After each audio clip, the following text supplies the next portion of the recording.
Long before the concept of a nation named America existed, the land itself was being forged by immense geological forces.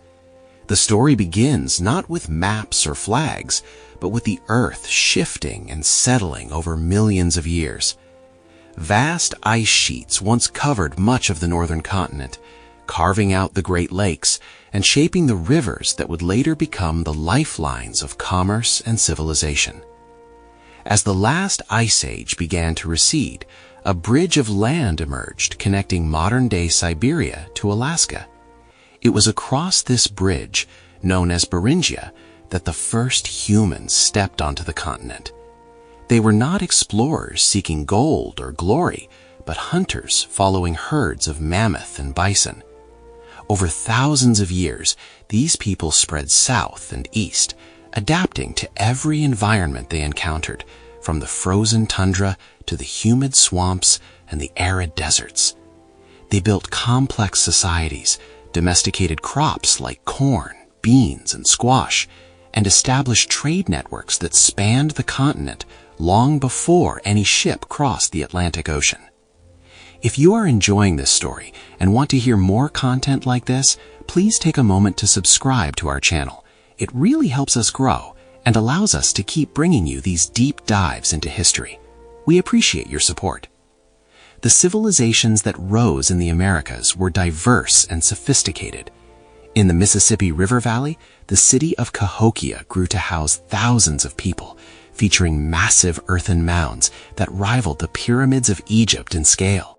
In the southwest, the ancestral Puebloans constructed intricate stone dwellings into the sides of cliffs, mastering irrigation in a dry landscape.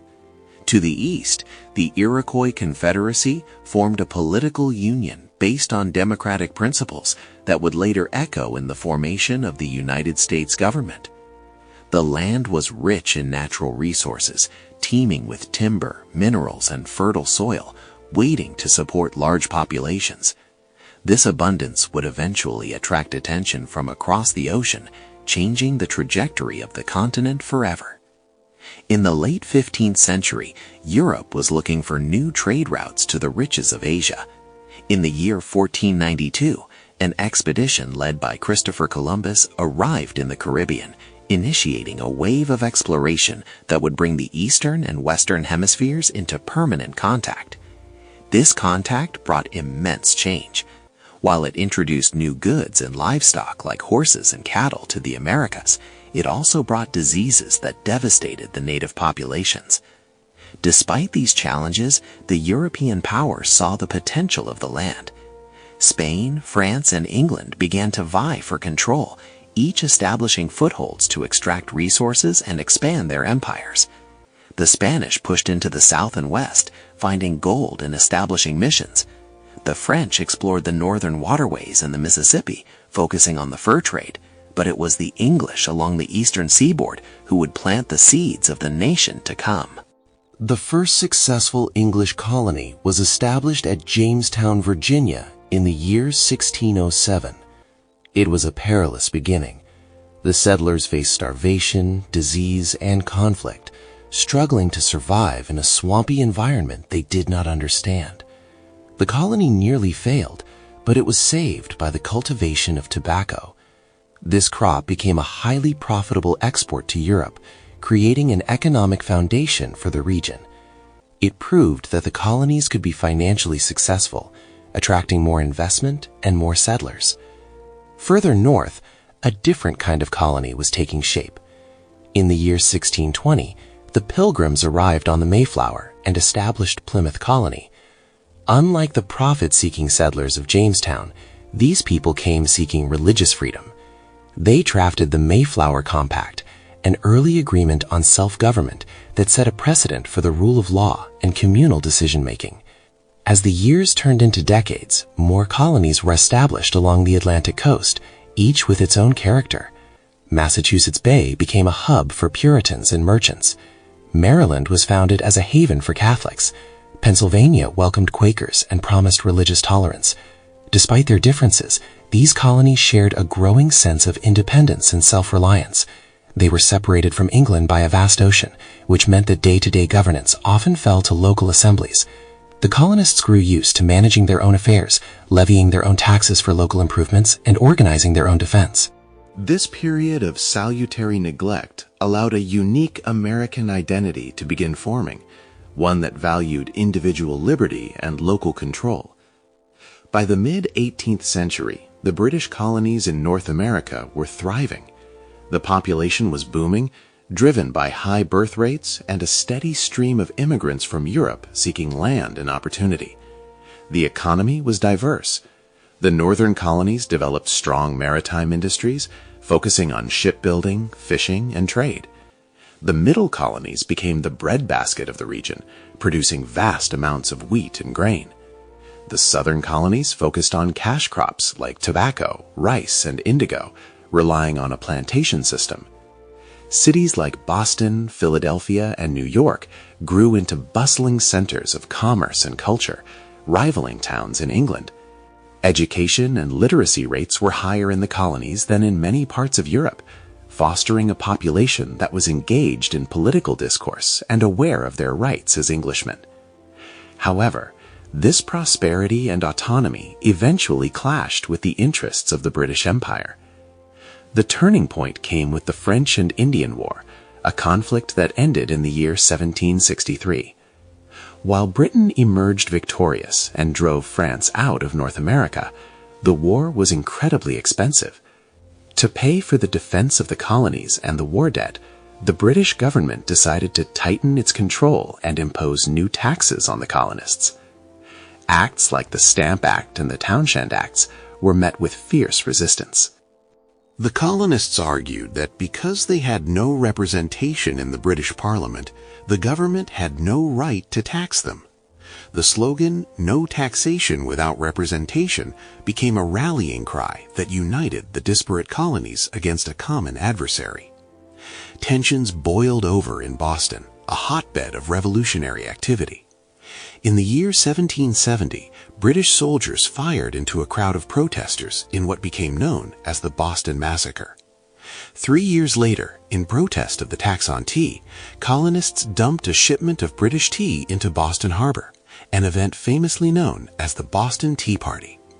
Britain responded with harsh measures, closing the port of Boston and stripping Massachusetts of its self-government.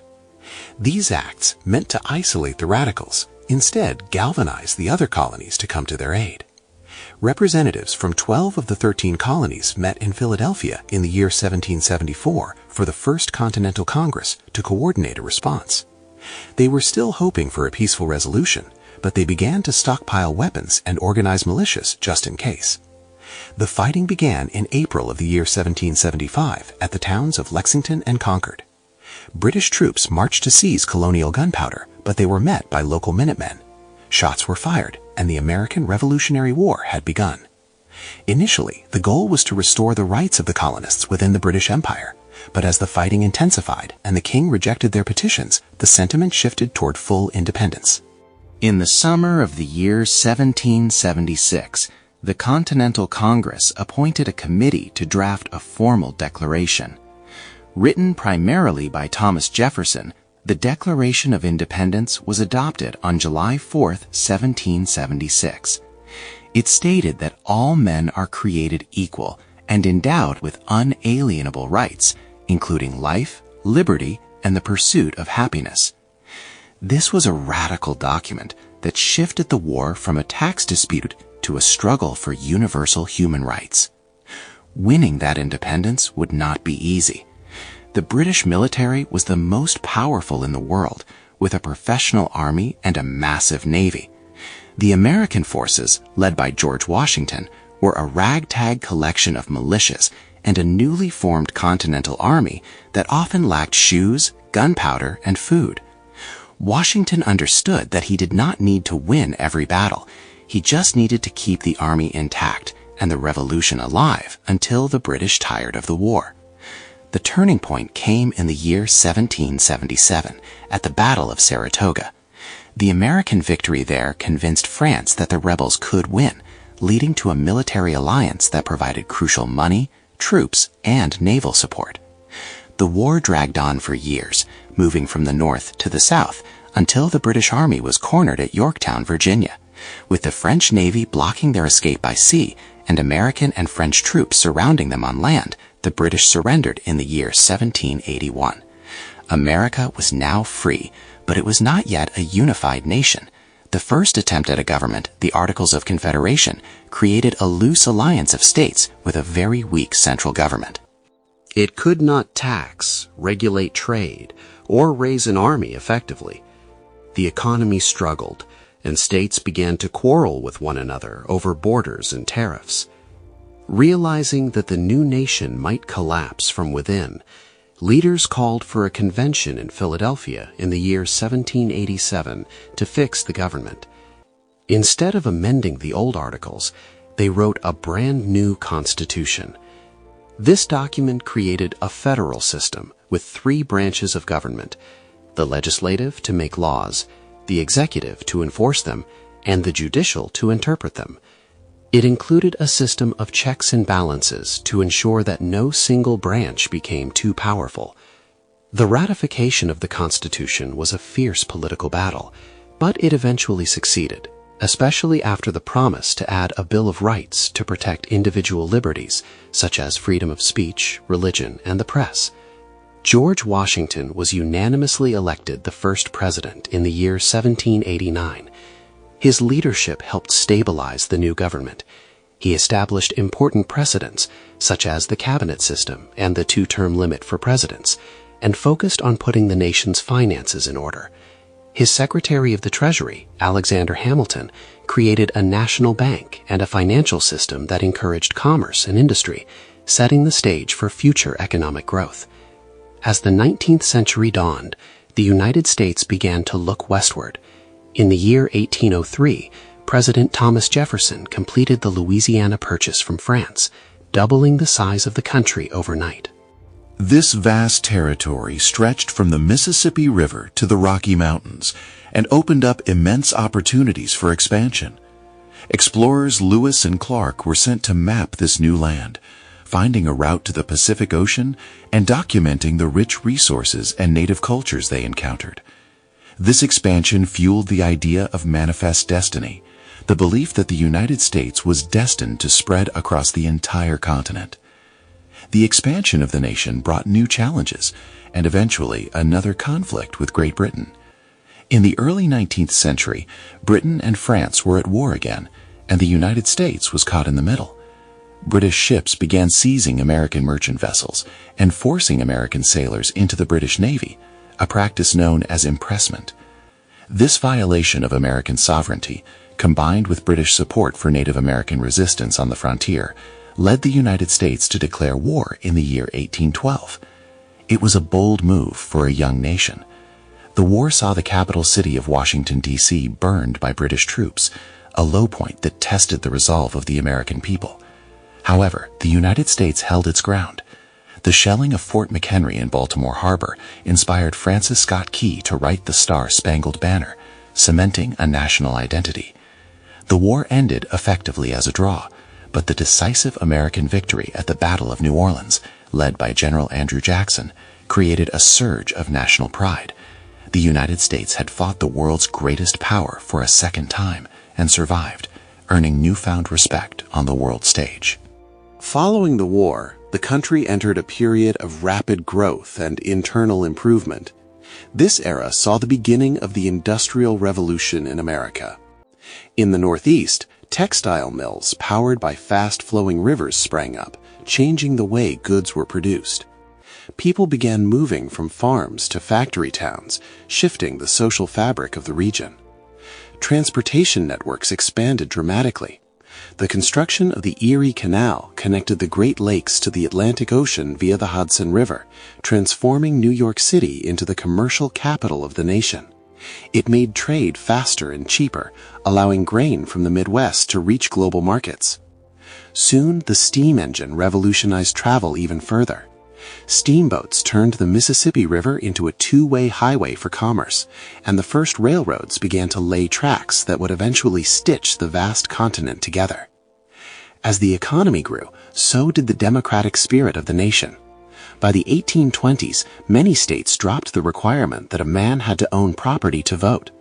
This expansion of suffrage brought a new wave of common people into the political process, leading to the election of Andrew Jackson to the presidency in the year 1828. Jackson presented himself as a champion of the common man against the elite. His presidency marked a shift toward a more populist style of politics. However, this era also held dark chapters. As white settlers pushed further west and south seeking land for cotton, they encroached on the territories of Native American tribes. Despite a Supreme Court ruling protecting their rights, the federal government forced the removal of the Cherokee, Creek, Choctaw, Chickasaw, and Seminole peoples from their ancestral lands in the southeast to territories west of the Mississippi River. This forced march became known as the Trail of Tears, a tragic journey where thousands died from exposure, disease, and starvation. The hunger for land seemed insatiable. In the Southwest, American settlers moved into the Mexican province of Texas. Cultural and political differences led to a rebellion, and in the year 1836, Texas declared its independence from Mexico. Famous battles like the Alamo became legendary symbols of resistance. After operating as an independent republic for nearly a decade, Texas was annexed by the United States in the year 1845. This action, along with disputes over the border, triggered the Mexican-American War. American forces marched deep into Mexico, capturing Mexico City. The war ended with a treaty that ceded vast territories to the United States, including present-day California, Nevada, Utah, Arizona, and parts of New Mexico and Colorado. The nation now officially stretched from sea to shining sea. Almost immediately after this new land was acquired, the discovery of gold in California in the year 1848 changed everything. The news spread like wildfire, triggering one of the largest mass migrations in human history. The gold rush brought hundreds of thousands of people from all over the world to the West Coast. Boom towns sprang up overnight, and San Francisco grew from a small village into a major metropolis. This influx of people accelerated the settlement of the West, but also intensified the debate over the future of the new territories. The central question was whether these new lands would allow slavery or be free. The issue of slavery had been simmering beneath the surface of American success since the beginning. The economy of the South had become entirely dependent on the production of cotton, which was harvested by enslaved labor. The invention of the cotton gin had made cotton incredibly profitable, entrenching the institution of slavery even deeper. The North, meanwhile, was becoming more industrial and had abolished slavery. As the nation expanded, the balance of power in Congress between slave states and free states became a delicate and volatile issue. Every time a new state applied to join the Union, the argument reignited. Compromises were made to keep the peace, but they were only temporary fixes for a deeply moral and economic divide. By the 1850s, the tension was reaching a breaking point. The publication of the book Uncle Tom's Cabin opened the eyes of many in the North to the horrors of slavery, strengthening the abolitionist movement. Conversely, the South felt its way of life and its economy were under attack. The political landscape fractured. The Whig Party collapsed, and a new party, the Republican Party, emerged with a platform dedicated to stopping the spread of slavery into the Western territories. Violence broke out in Kansas as pro-slavery and anti-slavery settlers fought for control of the territory, a precursor to the bloodshed that was to come. The Supreme Court tried to settle the issue with the Dred Scott decision, which ruled that African Americans could not be citizens and that Congress had no authority to ban slavery in the territories. Instead of settling the matter, the ruling outraged the North and convinced many that the slave power conspiracy controlled the government. In the year 1860, the election of Abraham Lincoln, the candidate of the new Republican Party, proved to be the final straw for the South. Although Lincoln pledged not to interfere with slavery where it already existed, Southern leaders believed his victory signaled the end of their political power and the eventual demise of slavery. South Carolina became the first state to secede from the Union, followed quickly by 6 others. They formed the Confederate States of America, dedicated to the preservation of slavery and states' rights. President Lincoln took office facing the greatest crisis in the nation's history. He declared that the Union was perpetual and that secession was illegal. He hoped to avoid war, but he vowed to protect federal property. When Confederate forces fired on Fort Sumter in Charleston Harbor in April of the year 1861, the Civil War began. The Civil War was a conflict of immense scale and tragedy, pitting brother against brother. The North possessed greater industrial strength, a larger population, and an established navy. The South, however, had excellent military leadership and the advantage of fighting a defensive war on its own territory.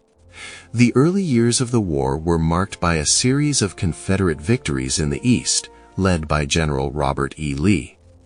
The Union armies struggled to find competent leadership and suffered humiliating defeats. However, in the West, Union General Ulysses S. Grant achieved significant successes, gaining control of key rivers. The war evolved from a struggle to preserve the Union into a crusade against slavery. In the year 1863, Lincoln issued the Emancipation Proclamation, declaring that all enslaved people in Confederate-held territory were free. This move fundamentally changed the purpose of the war and prevented European powers like Britain and France from intervening on the side of the South. The year 1863 proved to be the turning point. In July, the Union Army won two decisive victories. In the East, General Lee's invasion of the North was halted at the Battle of Gettysburg, the bloodiest battle of the war. At the same time, in the West, General Grant captured the city of Vicksburg, giving the Union total control of the Mississippi River and splitting the Confederacy in two. The war continued for 2 more bloody years as the Union leveraged its superior resources to wear down the South. General William Tecumseh Sherman marched his army through Georgia to the sea, destroying the South's ability to make war and breaking the will of the populace. Finally, in April of the year 1865, General Lee surrendered to General Grant at Appomattox Courthouse in Virginia. The Union was preserved and slavery was abolished, but the cost was staggering. More than 600,000 Americans had died. Just days after the surrender, the joy of victory was shattered when President Lincoln was assassinated by John Wilkes Booth. The nation was left to grieve and to face the daunting task of rebuilding the South and integrating millions of newly freed African Americans into society without its steady leader. This period, known as Reconstruction, was a turbulent time. Amendments were added to the Constitution to abolish slavery, define citizenship, and guarantee the right to vote regardless of race. For a brief period, African Americans in the South voted in large numbers and were elected to office. Schools and churches were established, and families separated by slavery were reunited. However, this progress faced violent backlash. Many white Southerners resisted these changes, and groups like the Ku Klux Klan emerged to terrorize the freed people. As the North grew tired of the ongoing political struggle and focused on its own industrial growth, federal troops were eventually withdrawn from the South in the year 1877, ending Reconstruction. This left African Americans in the South subject to new discriminatory laws that would persist for nearly a century. While the South struggled to rebuild, the rest of the nation was accelerating into the future. The late 19th century was the era of the Second Industrial Revolution. The United States transformed from a primarily agricultural society into an industrial giant. Steel production soared, allowing for the construction of skyscrapers and massive bridges. The Transcontinental Railroad, completed in the year 1869, linked the east and west coasts, reducing a journey that once took months to just a few days. This opened up the vast interior of the continent to rapid settlement and resource extraction. Inventions like the light bulb, the telephone, and the phonograph, many developed by Thomas Edison, changed daily life fundamentally. Titans of industry, such as John D. Rockefeller in oil and Andrew Carnegie in steel, built business empires of unprecedented scale. This rapid industrialization acted like a magnet, drawing millions of immigrants to American shores. Between the years 1880 and 1920, over 20 million people arrived in the United States. Unlike previous waves that had come largely from Northern and Western Europe, these new immigrants came primarily from Southern and Eastern Europe, including Italians, Poles, Jews, and Russians. They passed through the processing center at Ellis Island in New York Harbor, under the shadow of the newly dedicated Statue of Liberty. Many settled in the growing cities, working in factories, steel mills, and slaughterhouses. They lived in crowded tenement buildings, creating vibrant ethnic neighborhoods that reshaped the cultural landscape of the nation. At the same time on the West Coast, immigrants from Asia, particularly China and later Japan, arrived to work on railroads and farms, processing through Angel Island in San Francisco. This massive influx of people fueled the economy, but also sparked nativist tensions and debates about what it meant to be American. As the population swelled and the economy boomed, the United States began to look outward, asserting itself as a global power. In the year 1898, the nation went to war with Spain over the issue of Cuban independence. The Spanish-American War was short and decisive. Victory brought the United States control of former Spanish colonies, including Puerto Rico, Guam, and the Philippines. This marked a significant shift in foreign policy as the nation moved from isolationism to becoming an imperial power with overseas territories. Under the leadership of President Theodore Roosevelt, the United States adopted a more assertive stance in world affairs. Roosevelt championed the construction of the Panama Canal, an engineering marvel that connected the Atlantic and Pacific Oceans, drastically cutting travel time for ships and bolstering American naval power and trade dominance. Domestically, the turn of the century gave rise to the Progressive Era. Concerned citizens and politicians sought to address the problems caused by rapid industrialization and urbanization.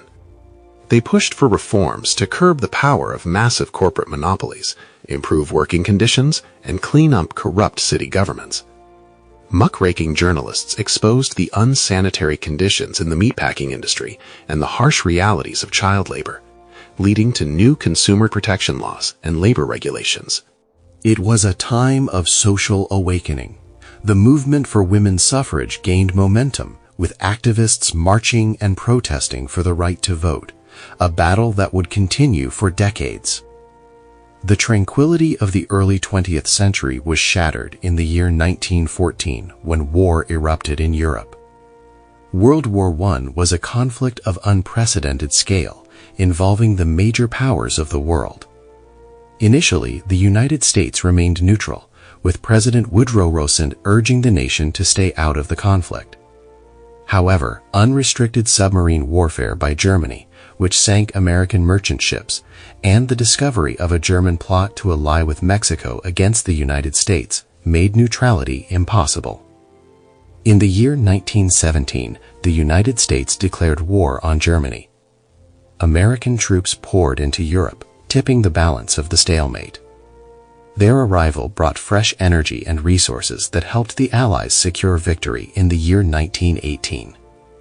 The war established the United States as a preeminent military and economic power, although the country rejected joining the League of Nations, preferring to return to a policy of isolationism. The end of the war ushered in a decade of prosperity and cultural change, known as the Roaring Twenties. The economy soared, driven by mass production and consumerism. Henry Ford's assembly line made the automobile affordable for the average American, transforming the landscape with new roads and suburbs. The radio brought news, sports, and music directly into living rooms, creating a shared national culture. It was the Jazz Age, a time of artistic explosion and social rebellion. Young women known as flappers challenged traditional norms with new fashions and attitudes. In the year 1920, the 19th Amendment was finally ratified, granting women the right to vote. However, it was also a time of contradiction. The 18th Amendment banned the sale and consumption of alcohol, leading to the era of Prohibition. Instead of stopping drinking, it gave rise to illegal speakeasies and organized crime, making figures like Al Capone infamous. The party came to a crashing halt in October of the year 1929. The stock market, which had been rising largely on speculation and borrowed money, collapsed. The Great Crash wiped out fortunes overnight and signaled the beginning of the Great Depression. Banks failed, factories closed, and unemployment skyrocketed to 25%. People lost their homes and life savings, standing in bread lines just to survive. The economic misery was compounded by an environmental disaster in the Great Plains known as the Dust Bowl. Severe drought and poor farming practices caused massive dust storms that stripped the land of topsoil, forcing thousands of farming families to abandon their homes and migrate west to California in search of work. In the midst of this despair, Franklin D. Roosevelt was elected president in the year 1932. He promised a new deal for the American people. His administration launched a massive array of government programs designed to provide relief, recovery, and reform. The Civilian Conservation Corps put young men to work planting trees and building parks. The Works Progress Administration hired millions to build bridges, schools, and roads, and even employed artists and writers. Social Security was established to provide a safety net for the elderly and disabled.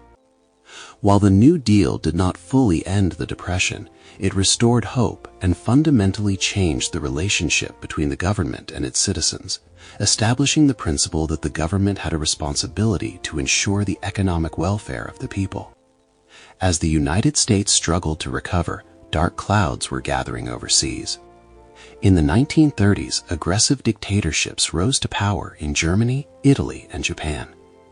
Adolf Hitler and the Nazi Party began conquering neighboring countries in Europe, while Japan expanded its empire into China and the Pacific. The United States, disillusioned by the cost of the First World War, passed neutrality acts to avoid becoming entangled in another foreign conflict. However, as the situation worsened and Great Britain stood alone against the Nazi war machine, President Roosevelt began providing military aid to the Allies through the Lend-Lease program, calling America the arsenal of democracy. The illusion of safety was shattered on the morning of December 7, 1941. Imperial Japan launched a surprise military strike on the American naval base at Pearl Harbor in Hawaii. The attack devastated the Pacific Fleet and killed over 2,000 Americans. The next day, President Roosevelt asked Congress for a declaration of war, calling the day a day that will live in infamy. Germany and Italy declared war on the United States shortly after, plunging the nation into World War II. The entire country mobilized for the war effort. Factories that once made cars began churning out tanks and airplanes. Women entered the workforce in record numbers to replace the men fighting overseas, symbolized by the iconic image of Rosie the Riveter. Rationing was imposed on food, gas, and tires, and Americans from all walks of life united to defeat tyranny. The war was fought on two main fronts. In the Pacific, the United States fought a grueling island-hopping campaign against Japan, slowly capturing strategic islands to get close enough to launch air attacks on the Japanese mainland. Battles like Midway, Iwo Jima, and Okinawa became synonymous with sacrifice and valor. In Europe, the United States and its allies launched the largest amphibious invasion in history on June 6, 1944, known as D-Day. Allied troops stormed the beaches of Normandy, France, beginning the liberation of Western Europe from Nazi control. Caught between the advancing Soviet army from the east and the American and British forces from the west, Germany surrendered in May of the year 1945. The war in the Pacific continued, however. President Roosevelt passed away in April 1945, and Vice President Harry S. Truman assumed the presidency. He was faced with a momentous decision. To avoid a full-scale invasion of Japan that was estimated to cost hundreds of thousands of American lives, Truman authorized the use of a new secret weapon developed by the Manhattan Project, the atomic bomb. In August 1945, 2 atomic bombs were dropped on the Japanese cities of Hiroshima and Nagasaki.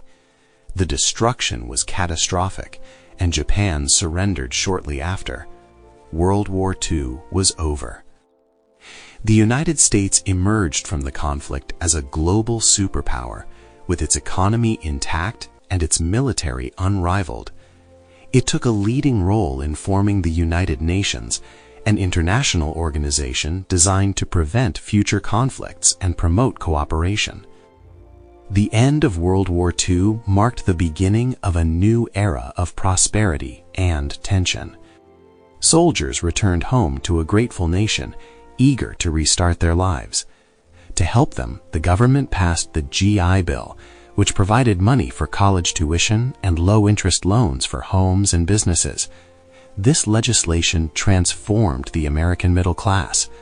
Millions of veterans bought houses in newly built suburbs that sprang up outside of major cities, created to handle the sudden demand for housing.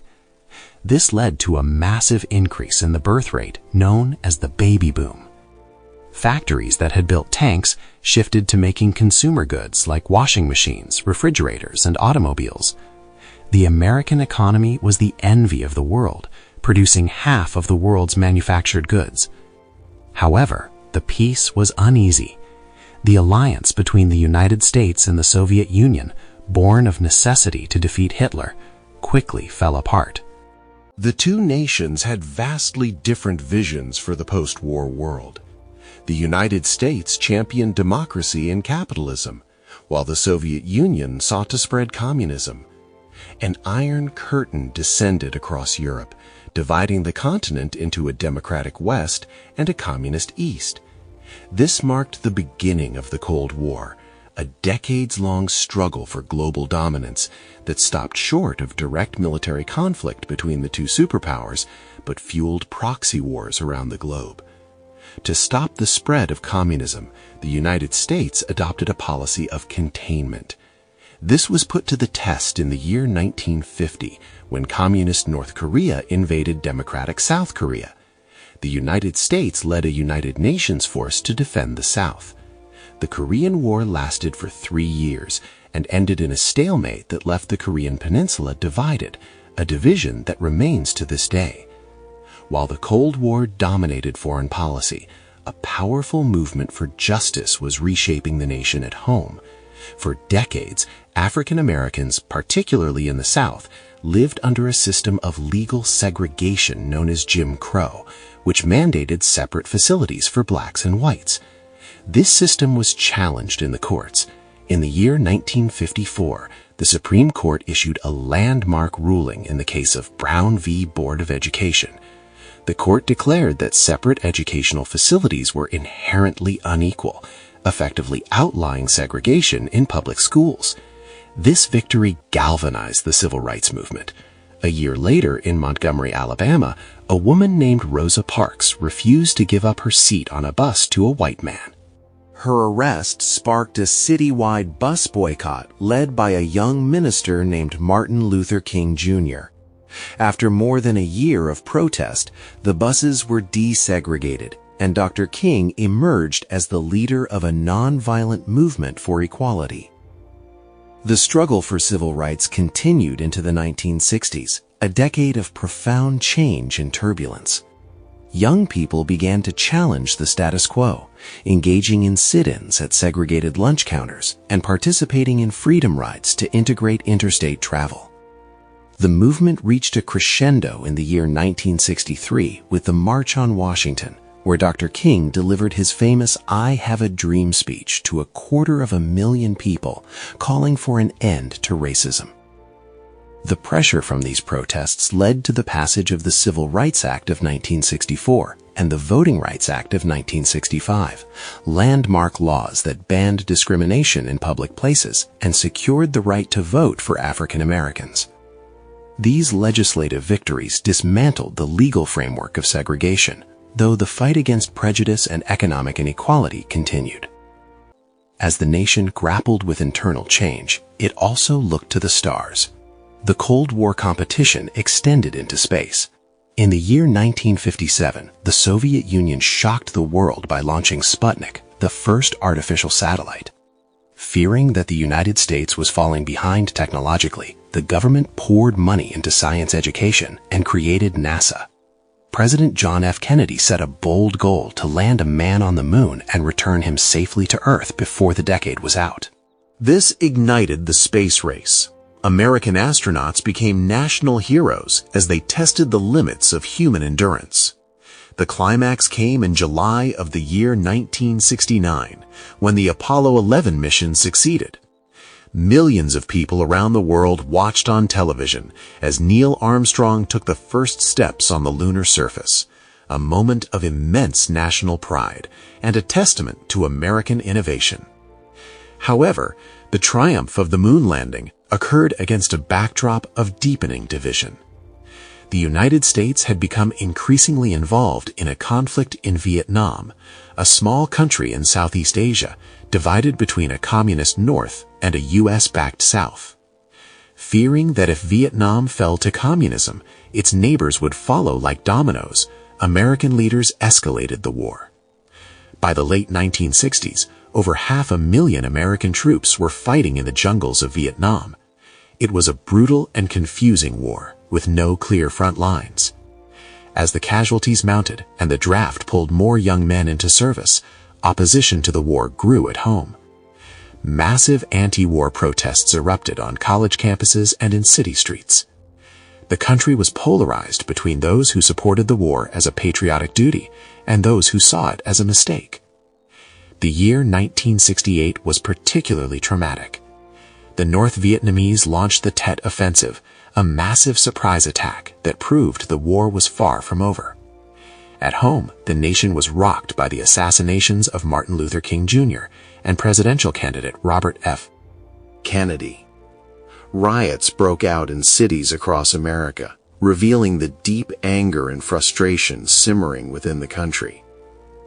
A counterculture emerged among the youth, known as the hippie movement, which rejected the values of their parents' generation, promoting peace, love, and communal living. They listened to rock and roll, experimented with drugs, and questioned authority. This cultural shift changed fashion, music, and social norms, creating a generation gap that felt wider than ever before. The Vietnam War dragged on into the early 1970s. President Richard Nixon, elected on a promise to restore law and order, began to withdraw American troops while expanding the bombing campaign. A peace treaty was finally signed in the year 1973, ending U.S. involvement. 2 years later, North Vietnam captured the South, unifying the country under communism.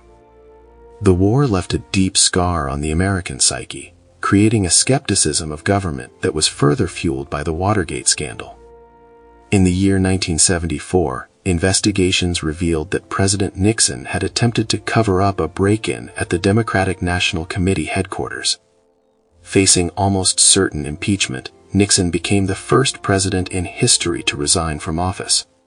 It was a constitutional crisis that tested the strength of American democracy, but the peaceful transfer of power to Vice President Gerald Ford proved that the system of checks and balances still worked. The late 1970s were a time of economic struggle and transition. The nation faced stagflation, a combination of stagnant economic growth and high inflation. An energy crisis caused by an oil embargo from Middle Eastern nations led to gas shortages and long lines at the pump. This highlighted the country's dependence on foreign oil and shifted attention to energy conservation. In foreign affairs, the United States faced a hostage crisis in Iran, where American diplomats were held captive for over a year. These challenges created a sense of national malaise, a feeling that the country had lost its way. The mood of the nation shifted dramatically in the year 1980 with the election of Ronald Reagan. A former actor and governor of California, Reagan projected a sense of optimism and strength that many Americans felt had been missing. He promised to restore American pride and reduce the size of the government. His economic policies, which became known as Reaganomics, focused on cutting taxes for businesses and high earners with the belief that the wealth would trickle down to the rest of the economy. At the same time, he increased military spending significantly, aiming to negotiate with the Soviet Union from a position of overwhelming strength. This era was marked by a renewal of Cold War tensions, with Reagan famously labeling the Soviet Union an evil empire. Culturally, the 1980s were a time of conspicuous consumption and materialism celebrated in movies and television. The arrival of cable TV and 24-hour news cycles began to change how Americans consumed information, while the personal computer started to make its way into homes, hinting at the digital revolution to come. As the decade wore on, the rigid structure of the Cold War began to crack. In the Soviet Union, a new leader named Mikhail Gorbachev introduced reforms to open up the political system and restructure the failing economy. These changes sparked a desire for freedom across Eastern Europe that could not be contained. In November of the year 1989, the world watched in amazement as crowds in Berlin tore down the Berlin Wall, the most potent symbol of communist oppression. One by one, communist governments in Eastern Europe fell peacefully. The Soviet Union itself dissolved in December of the year 1991, fracturing into independent nations. After 45 years of nuclear standoff, the Cold War was over, and the United States stood as the world's sole remaining superpower. The 1990s opened with a swift display of this new American dominance. When the dictator of Iraq, Saddam Hussein, invaded the neighboring country of Kuwait to seize its oil fields, the United States led a global coalition to drive him out. The Gulf War was a quick and decisive military victory, showcasing advanced technology like precision-guided missiles and stealth aircraft. Domestically, the presidency of Bill Clinton coincided with one of the longest periods of economic expansion in American history. The federal budget deficit was erased, and the government actually ran a surplus. This prosperity was driven in large part by the explosion of the Internet. What started as a government network for researchers transformed into the World Wide Web, connecting people and businesses in ways never before imagined. Dot-com companies sprang up, revolutionizing commerce and communication. Email replaced letters, and instant access to information began to reshape education and daily life. The turn of the millennium was marked by a highly controversial election in the year 2000. The contest between George W. Bush and Al Gore was so close that it came down to a few hundred votes in the state of Florida. After weeks of legal battles and recounts, the Supreme Court effectively decided the election in favor of Bush. The political division was intense, but it was soon overshadowed by a tragedy that united the nation in grief and resolve. On the morning of September 11, 2001, terrorists from the group Al-Qaeda hijacked 4 commercial airplanes. They flew 2 of them into the Twin Towers of the World Trade Center in New York City, and 1 into the Pentagon in Washington, D.C. The 4th plane crashed in a field in Pennsylvania after passengers fought back against the hijackers. Nearly 3,000 people lost their lives that day. The attacks of September 11th fundamentally changed the United States. The sense of security that came from being bordered by 2 vast oceans was gone. President Bush declared a war on terror. In October of the year 2001, American forces invaded Afghanistan to dismantle the Taliban regime that had harbored the Al-Qaeda terrorists. 2 years later, in the year 2003, the conflict expanded when the United States invaded Iraq, based on intelligence that Saddam Hussein possessed weapons of mass destruction. The regime fell quickly, but establishing peace and a stable democracy proved to be a long, violent, and difficult task. At home, the government created the Department of Homeland Security and passed the Patriot Act, measures designed to prevent future attacks, but which also sparked debates about the balance between national security and personal privacy. While the wars overseas continued, a crisis was brewing in the American economy. The housing market had been booming for years, fueled by risky lending practices and the packaging of bad mortgages into complex financial investments.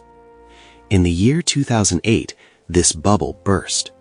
Major investment banks collapsed, the stock market plummeted, and the global financial system teetered on the brink of ruin. It was the worst economic downturn since the Great Depression. Millions of Americans lost their homes to foreclosure and saw their retirement savings vanish. In the midst of this turmoil, the nation made history by electing Barack Obama as its first African-American president.